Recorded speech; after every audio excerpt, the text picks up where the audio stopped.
So a customer drives through the drive-thru of a donut shop in Florida. Something happens with his order. He gets in, he parks, he goes into the donut shop. He's complaining, he's not happy, he's very upset. He walks up to an employee, African-American employee, and he says, who knows what he says, but basically he tells the African-American employee to his face, he calls him a racial slur. The African-American employee says, I dare you to say that again. And the irate customer says it again.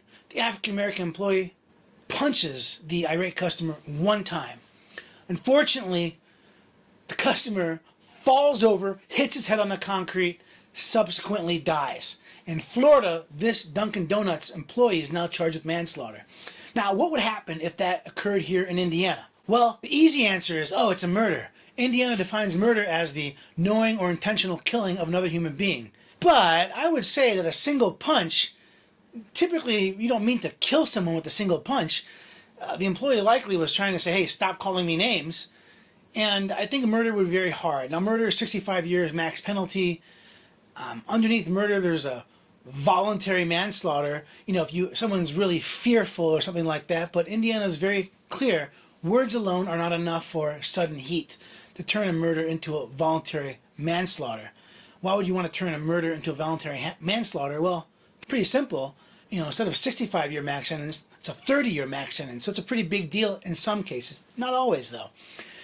The more appropriate charge in a case like where there's one punch and someone dies is involuntary manslaughter. Indiana defines involuntary manslaughter as a person who kills another human being while committing or attempting to commit Class 5 or Level 6 felony that inherently poses a risk of serious bodily injury, Class A misdemeanor that inherently poses a risk of serious bodily injury, or battery. Now, punching someone is a battery. That's clear-cut. Most clear-cut example of punching somebody. That's what you think of when it's a battery.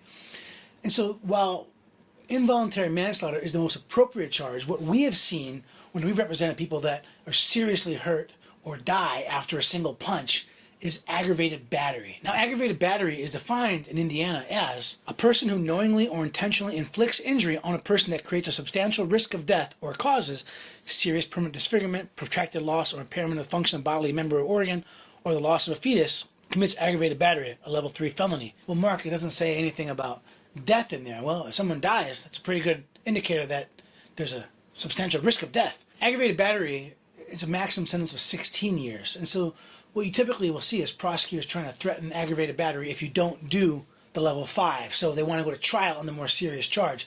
The law firm has actually dealt with that case where a person did a single punch in Broad Ripple. The victim fell over, hit their head, and, they had issues. The moral of the story is violence is rarely the answer unless somebody is a physical threat to you or the people around you. Anybody who's watching this, a single punch can be extraordinarily damaging to people. If someone falls over, hits their head, all of a sudden you're not looking at a playground fight. Everyone goes home at the end of the day. There's possibility of real and significant jail time. So, number one, violence isn't the answer unless you're being threatened. Number two, if there's something like this happens to you, remember, always plead the fifth.